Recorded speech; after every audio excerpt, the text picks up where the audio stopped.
Untuk yang lagi memulai videografi, belum punya lensa, dan lagi bingung, atau untuk yang lebih suka syuting dengan minimal equipment, termasuk aku, kita pasti selalu ketemu pertanyaan, lensa apa yang harus dibawa untuk shoot dan pasti kepake. Jadi nggak cuma bikin tas yang udah berat dengan berbagai macam perlengkapan semakin berat. Supaya bisa tahu lensanya, kita cerita dulu. Kenapa perlu dua? Apakah syuting dengan satu lensa itu nggak memungkinkan? Sebenarnya sebaliknya, memungkinkan pakai banget. Makanya lensa dengan vokal yang 24-70mm atau yang serupa ini sering banget jadi pilihan utama. Paling kepake cakupan vokalnya ya. Dan bisa jadi, tergantung apa yang di-shoot, satu lensa ini cukup banget buat memenuhi semua kebutuhan. Tapi kadang kita mau nggak mau akan ketemu situasi di mana kita butuh lebih dari satu lensa. Biasanya dua.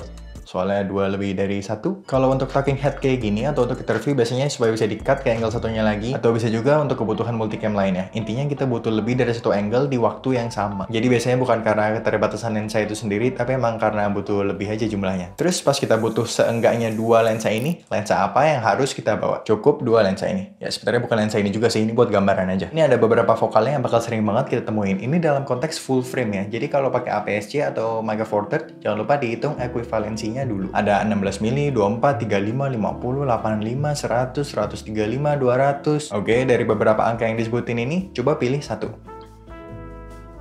Udah?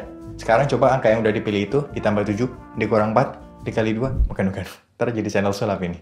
Ini angka-angka yang kayaknya kita sering lihat ya. Nah, tapi pertama-tama 16 dan 200 mili ini kita ngomongin dulu. Ini penggunaannya itu kan agak spesifik banget ya. 16 mili itu ultra wide banget, 200 mili itu lumayan tele. Yang berarti tujuan penggunaan lensa ini tuh spesifik banget. Jadi biasa kalau seseorang butuh lensa dengan tujuan spesifik seperti itu ya, dia udah tahu kalau dia butuh, dia nggak akan bingung lagi. Contoh, vlogging, landscape, sports photography, dan masih banyak lagi. Tapi intinya dua angka itu kita coret dulu ya, karena itu sangat spesifik tujuannya. Angka-angka yang disebutin tadi, sisanya tinggal pilih satu yang kalau kata Marie Kondo yang sparks joy. Terus pilih satu lagi yang at least di jeda 1. Jadi kalau misalnya perlu 2, dipaketinnya coba 24 sama 50, 35 sama 85, 50 sama 100. Jadi misalnya lagi ngomong dan wide gini kan, tapi lagi ngomongin sesuatu yang penting atau intens, bisa diganti ke angle yang lebih close up untuk menunjukkan kepentingan atau intensitas dari apa yang diomongin atau apa yang dilakuin. Atau bisa juga karena alasan-alasan lain sih. Tapi intinya pas diganti angle-nya itu lebih berasa. Apa ini terbatas di dua lensa aja? Enggak juga, kalau mau pakai 3 juga bisa. Misalnya jadi pakai 24, 50, dan 100. Bisa banget. Pemilihan lensanya kayak yang tadi dibilang, jangan lupa sesuaiin sama kebutuhan. Tempat shootnya luas atau enggak, berantakan atau enggak, backgroundnya pengen di-include banyak karena itu bagian yang penting dari si karakter, atau sebaliknya malah pengen backgroundnya di blur karena udah nggak nyambung terus berantakan lagi. Ini semua akan mempengaruhi focal length dan lensa yang dipilih. Tapi kalau emang bebas nggak ada keterbatasan ya silahkan pilih yang sparks joy. Ngikutin preferensi aja. Kalau suka wide ya mungkin pilih 24-50, lebih suka agak tight 50-100, atau di tengah-tengah 35 sama 85. Tapi ingat, ini kan rule of thumb aja, jadi sesuaiin lagi sama sikon shooting. Misalkan yang sekarang sering di shoot tuh apa ya?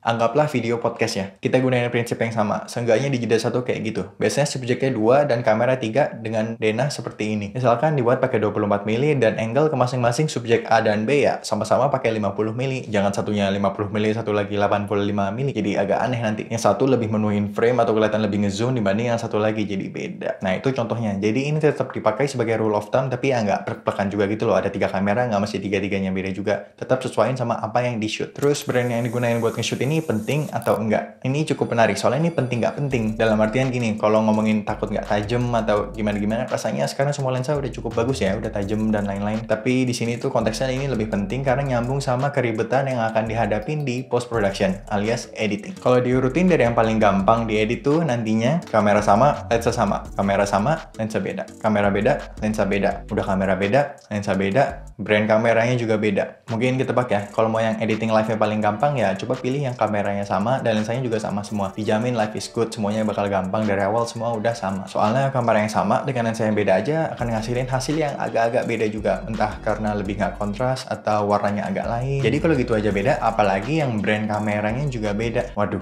bukannya nggak bisa, tapi akan sangat memudahkan banget kalau emang pakai dari at least yang brandnya sama lah. Misalnya sama-sama Panasonic, sama-sama Sony, sama-sama Canon. Dan kalau emang pepet, terus udah tahu hasilnya bakal beda ya. Kalau bisa at least sih shootnya di yang flat color profile, at least warnanya 10 bit. Tapi ini udah beda topik lagi ya. Ini masuk color correction dan color grading. Intinya ya bisa, tapi PR. Makanya ini berhubungan banget sama keribetan yang kita mau hadapin di proses editing. Jadi kita harus nge-match footage yang beda-beda itu. Jadi ya kalau mau lebih gampang bisa dengan lensa yang sama. Misalnya dengan lensa 24-70 atau 24-105. Jadi misalkan di skenario kayak tadi, itu tiga-tiganya dari awal udah akan ngasilin footage yang sama. Langsung matching gitu. Tapi bisa juga kalau pengen yang lebih stylistic, lebih bokeh, yang biasa identik dengan cinematic, bisa pakai lensa fix. Dan ini nggak berlaku hanya di talking head atau interview kayak gini aja. Ini bisa berlaku buat di hampir semua hal kayaknya. Misalkan untuk ngambil B-roll. Jadi kita bisa ngambil satu satu gambar dengan dua angle yang berbeda. Jadi satu agak wide, satu lebih medium, yang otomatis akan memberikan kesan yang berbeda juga. Terus harap diingat juga, ini kan cuma rule of thumb. Jadi misal kepentok budget atau gimana ya, cari aja yang paling mendekati. Contoh, kalau di full frame Sony, lensa yang budget tuh yang fix ada di 28mm 2.0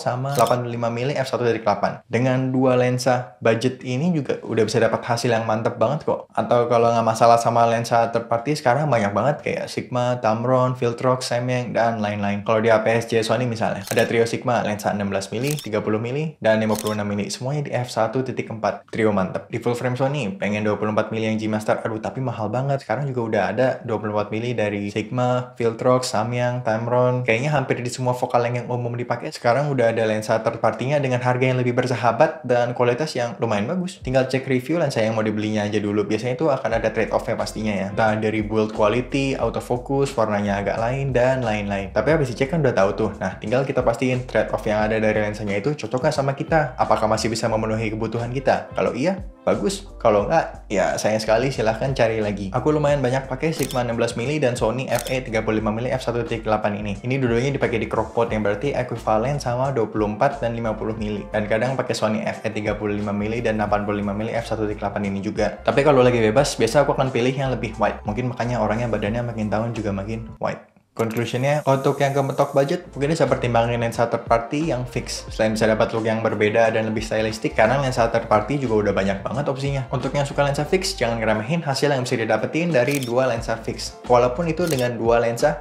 budget. Dan untuk yang nggak mau ribet, bisa banget pakai lensa zoom, jadi semuanya dari awal hasilnya udah sama, nggak perlu color match dan lain-lain. Jadi editing prosesnya juga cepet banget, nggak pakai ribet. Intinya sesuaiin sama kebutuhan, kondisi, dan preferensi. Ada lensa untuk semua orang. Dan makanya dilakuin recce juga biasanya kan. Jadi pas syuting kita udah tahu AIUEO-nya dari lokasi dan subjek yang mau di-shoot. Jadi barusan kita udah ngomongin cara memilih, cara berpikir, ya cara nentuin lensa lah. Semoga membantu dan jangan lupa have fun. Kalau yang masih bingung masalah focal length, bisa klik video di sini.